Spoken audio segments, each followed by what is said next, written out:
Assalomu alaykum hurmatli kuzatuvchilar. Navoiydagi obyektimiz deyarli tayyor bo'ldi. O'zi lestnitsa ishlari ketyapti. Demak, 6 metrga 6 metr metal konstruksiyadan BYD uchun mini showroom tayyorlab berdik. Demak, pollari to'pli pol va tarkib qilingan. Oynalari birlik kalyonli oyna. Patolog grillata. Devorlari yangi chiqqan ikki plitalardan qo'yib berdik. Bu devorlari utflyonli qilingan. Tomlari profnastil bilan yopilgan.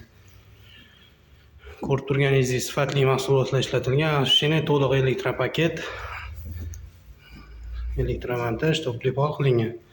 Kimga mana shunaqa xizmatlar kerak bo'lsa, pastdagi nomerlarga chiqarasizlar. Tez va qisqa muddatda sifatli qilib tayyorlab beramiz.